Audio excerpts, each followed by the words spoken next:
Anda lihat Banatus Syaraif,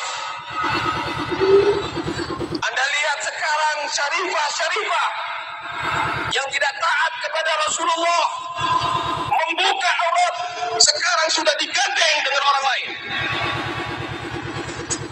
Tubuhnya yang dari daging Rasulullah, dari Fatimah Zahra, sekarang sudah dinikmati orang lain. Sekarang sudah dinikmati orang lain. Baik apapun sukunya yang berani menikahi syarifah, beritahu kepada halayak setempat, ulama setempat, pun tak mampu ambilkan formula. Memanati kiai sebenarnya ini syarifah, saya punya kiai asmana, tetapi asmana kain. Assalamualaikum warahmatullahi wabarakatuh. Jumpa lagi bersama saya di Paradigma 45. Sahabat Paradigma 45, saya kira ini adalah perkataan yang sangat pedih buat kita sebagai rakyat dari Negara Kesatuan Republik Indonesia. Apa yang kemudian diungkapkan oleh kelompok Rabito Alawiyah ini, yang dimana langsung oleh ketuanya yaitu Habib Taufik Assegaf, dengan begebu-gebu dia mengatakan bahwa kita lihat syarifah-syarifah kita yang kemudian tidak taat kepada baginda Nabi Muhammad SAW karena menikah dengan orang lain, dan dengan begebu-gebu dia mengatakan bahwa telah dinikmati oleh orang lain. Tubuhnya yang dimana dari daging Rasulullah telah dinikmati orang-orang lain. Jadi saya kira ini adalah perkataan yang kemudian bisa membuat ketimpangan di Negara Kesatuan Republik Indonesia, di mana mereka kelompok dari Ba'lawi ini, kelompok Rabito Alawiyah ini, Habib ini, para habaib ini terlalu sangat membanggakan diri dan menganggap diri lebih mulia dari siapapun, bahkan lebih mulia dari kiai-kiai Nusantara. Sehingga kalaupun ada kemudian syarifah-syarifah mereka, keluarga mereka yang perempuan yang menikah dengan kiai-kiai kita, bahkan mereka menganggap seperti yang disampaikan oleh Raihan Al-Qadri bahwa kiai itu adalah tai, yang disampaikan oleh Raihan Al-Qadri, sebagaimana juga pada cuplikan tadi, selain apa yang kemudian disampaikan oleh Habib Taufik Assegaf selaku Ketua dari Rabito Alawiyah. Jadi saya kira pernyataan-pernyataan ini adalah pernyataan yang salah, yang kemudian bisa membuat gap antara umat yang beragama, bahkan sesama kita di kalangan muslimin. Padahal dalam agama mengajarkan kepada kita bahwa kemuliaan itu tidak terletak pada nasab atau garis keturunan. Tidak semata-mata karena nasab, tapi ada hal lain yang kemudian bisa menjadi syarat untuk kemudian melihat siapa yang akan menikahi perempuan-perempuan kita atau keluarga perempuan kita. Tidak hanya berpatok kepada nasab seperti yang selalu disampaikan oleh kelompok Ba'lawi atau para habaib yang kemudian selalu mempropaganda bahwa syarifah-syarifah mereka atau perempuan-perempuan keturunan mereka tidak bisa menikah dengan selain dari keturunan dari mereka. Ini adalah sebuah pernyataan-pernyataan yang kemudian sebenarnya salah, yang bisa membuat disinteraksi antara masyarakat dan tidak bisa menjaga kebenekaan di Negara Kesatuan Republik Indonesia.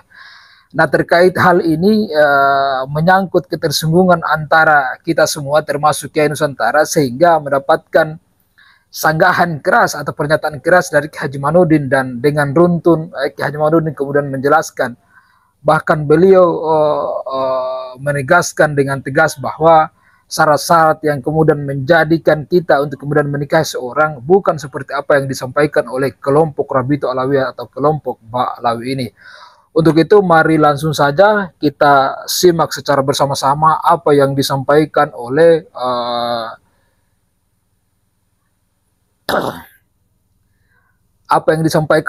Ki Haji Manudin Al-Bantani berikut ini, sambil kita pelajari dan kita pahami item per item.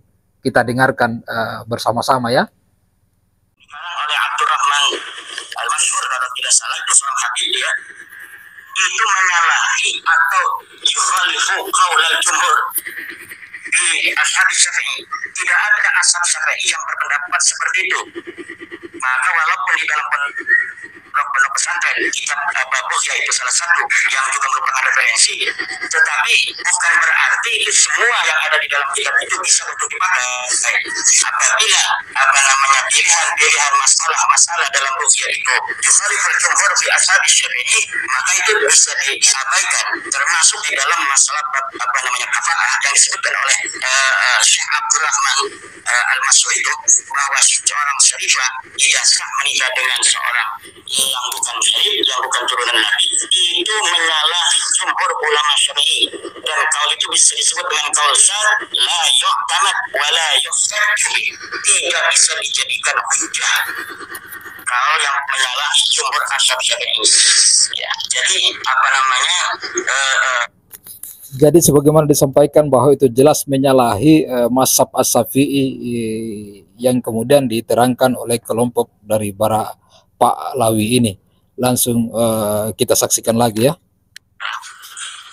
Ada juga yang mengatakan bahwa ini bukan masalah sah dan tidak sah, ini masalah adab. Masalah adab jangan dibawa dalam masalah hukum. Beradab, kadang-kadang kita juga pernah mendengar ada orang-orang yang sudah menikah. Jadi seorang syarif, bukan seorang syarifah menikah dengan orang Indonesia, bapaknya sudah setuju,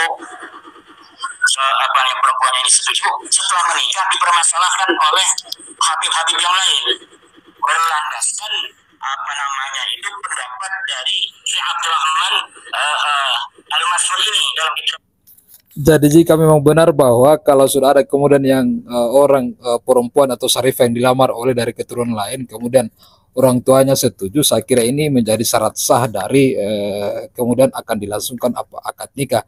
Kalaupun kemudian seperti yang dikatakan bahwa ada kemudian kelompok habaib yang lain yang kemudian keberatan karena syarifah dari keturunan mereka itu dinikahi oleh orang lain, saya kira memang ini adalah hal yang salah, dan mungkin mereka menganggap bahwa semua syarifah yang ada di klan atau keturunan mereka itu bisa dinikahi semua, karena banyak memang saudara-saudara kita atau orang-orang di kelompok Ba'lawi ini, para habaib ini yang menikah dengan perempuan dari lebih dari satu, dan juga mereka menikahi perempuan dari garis keturunan lain. Contoh misalnya yang hari ini ngetren dan viral itu adalah Habib Ali bin Jinda yang kita sering saksikan juga di media bahwa beliau itu memiliki perempuan dan menikahi perempuan lebih dari satu. Jadi mungkin harapan mereka dengan hal-hal seperti itu, kemungkinan bahwa semua syarifah-syarifah mereka itu bisa dinikahi oleh mereka semua, dan bahkan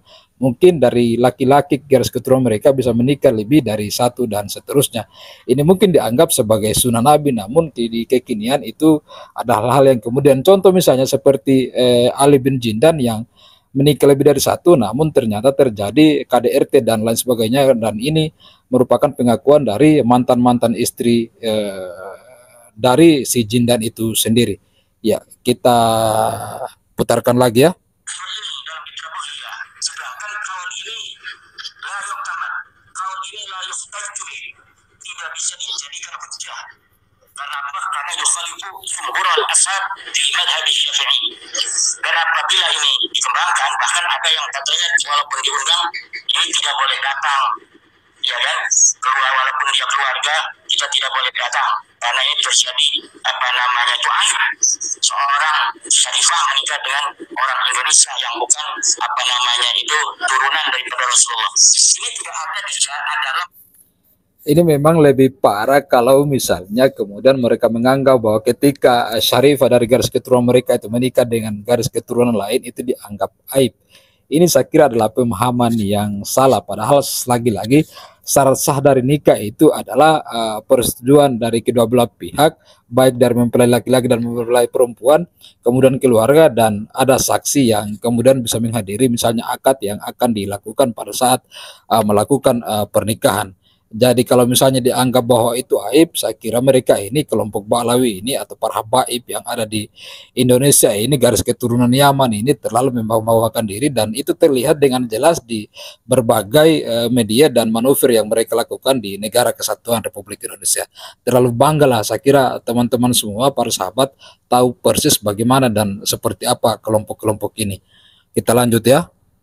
ajaran agama Islam. Wa yusammu minhu ra'isatan min rawa'ihil jahiliyah. Ini kalau dikembangkan ini berbahaya, apalagi sampai diumumkan, sampai mempermasalahkan di hadapan orang banyak di media-media sosial. Ini akan terjadi harmonisan kehidupan sosial. Nanti kalau orang Indonesia mendengar itu, kemudian merasa oh kalau begitu mereka menganggap itu rendah dan sebagainya dan sebagainya. Nah ini akan terjadi hal-hal yang tidak baik dalam kehidupan sosial, dalam kehidupan berbangsa, bertetangga dan sebagainya. Bahwa memang seperti apa yang disampaikan oleh Haji Manudin, bahwa itu memang ternyata benar, bahwa ketika misalnya hal-hal ini kemudian terjadi, merasa terlalu membanggakan nasab dan garis keturunan, ini bisa menjadi terjadinya disintegrasi sosial dan merusak hubungan sosial antara tetangga dan orang-orang di lingkungan sekitar kita. Jadi apa yang kemudian disampaikan oleh Kiai Haji Manudin Al-Bantani adalah menjadi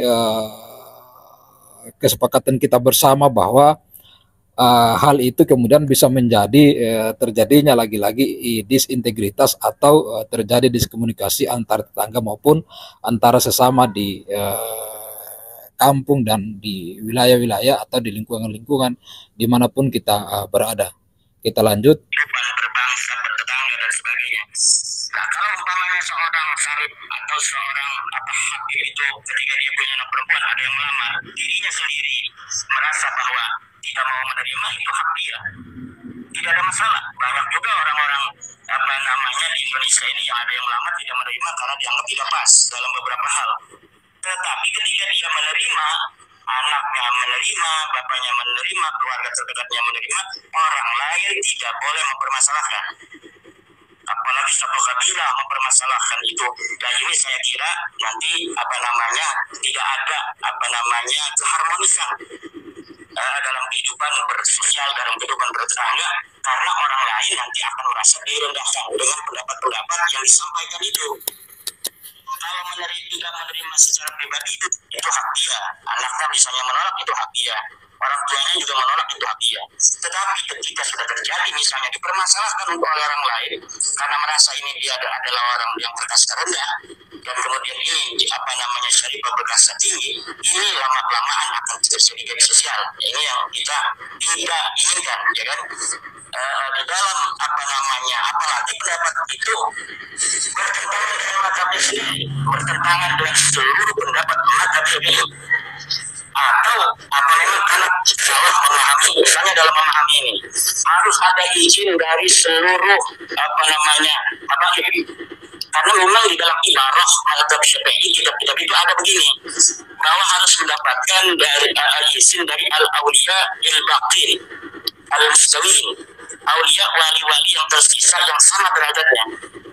Nah ini salah dipahami, mungkin seluruh dari keluarganya itu harus mendapatkan izin. Tidak, ibarah itu hanya untuk misalnya ada dua wali yang sama derajat. Seorang perempuan ini punya dua kakak laki-laki, itu namanya al-awliya al-mustawin al-baqin. Yang satu menikahkan, yang satu tidak tahu. Nah, ketika yang satu tidak tahu ini kemudian setelah pernikahan dia tahu, kemudian dia tidak setuju karena dia tidak sepupu laki-laki yang dinikahkan oleh kakak laki-laki yang satu ini, maka disitulah dapat tidak sah. Tapi kalau yang menikahkan ini ayahnya sendiri, ayahnya itu ashaku dia, karena dia wali muslim, maka tidak akan ada masalah di dalam masalah kafa'ah atau tidak kafa'ah, kecuali anak perempuannya itu menolak. Apabila anak perempuannya menolak karena laki-laki itu baru ini ya tidak sah, karena kafa'ah dalam mazhab Syafi'i adalah syarat luzum, syarat terusnya pernikahan. Apabila anaknya ditolak, ya enggak jadi soal. Tapi kalau anak perempuannya tidak ditolak dengan ijbarnya dari ayahnya ini, maka anaknya ini dapat memutuskan luzum nikah ini. Baiklah, saya Jadi Kiai Haji Madudin juga mengingatkan kepada kita bahwa syarat sahnya nikah itu adalah ridho dari kedua belah pihak.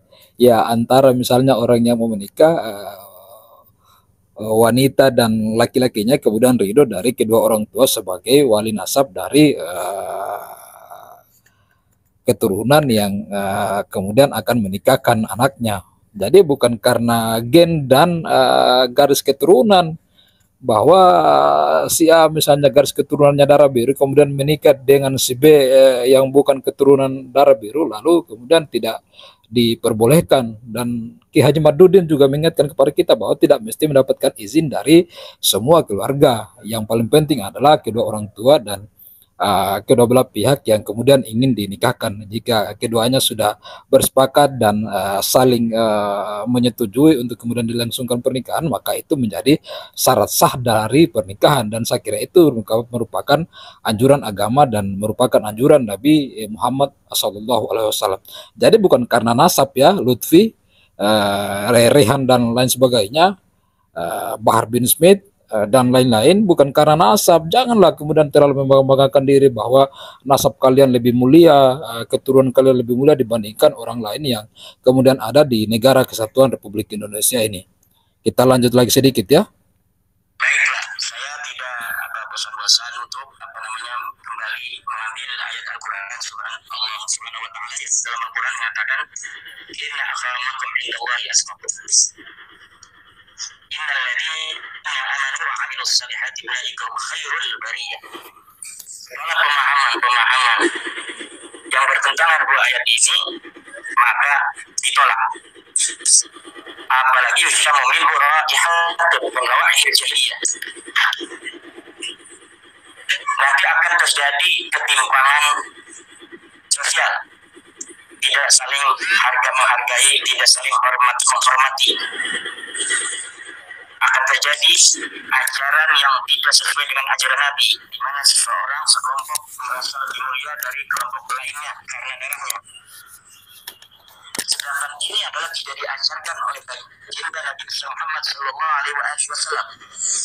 Lihat di dalam Al-Quran dari ayat pertama sampai yang terakhir, adakah kemuliaan dari nasab? Tidak ada. Habis-habis lagi dari berbagai macam kitab hadis. Lihat apakah ada kemuliaan yang diajarkan oleh ajaran universalisme Islam itu, bahwa kemuliaan itu berlandaskan dari keturunan nasab. Tidak ada. Jadi saya kira jelas bahwa apa yang disampaikan oleh Kiai Haji Madudin, bahwa dalam ajaran juga bahkan di dalam Al-Quran tidak ada kemudian anjuran untuk kemudian membanggakan nasab dan menganggap diri lebih mulia dibandingkan dengan garis keturunan yang lain. Jadi memang kita semua akan bersependapat bahwa apa yang kemudian dibanggakan dan apa yang dilakukan dari perkataan-perkataan yang dilakukan oleh si Rehan Al-Qadri, kemudian Habib Lutfi dan sebagainya ini soal nasab mereka yang menganggap diri lebih mulia dan seterusnya, bahwa keturunan perempuan dari mereka dari Syarifah itu kemudian tidak bisa menikah dengan orang dari luar dari keturunan mereka. Bahkan Kiai Nusantara sendiri kalau menikah dengan mereka, si Rehan Al-Qadri menganggap bahwa mereka adalah tai dan seterusnya. Jadi ini adalah penghinaan, sehingga pada kesempatan yang sama juga bahwa si Rehan Al-Qadri ini mungkin nanti akan disumbat mulutnya, karena mulut dari si Rehan Al-Qadri ini yang membanggakan diri dari nasab yang menganggap diri bahwa lebih baik ini, mungkin mulutnya ini bukan sebenarnya mulut, tapi lebih kepada bisa kita katakan bahwa mulut dari Rehan Al-Qadri adalah lubang kloset karena begitu busuk sampai menghina kiai-kiai Nusantara kita. Untuk itu mari terus kita saksikan di channel ini. Wassalamualaikum warahmatullahi wabarakatuh.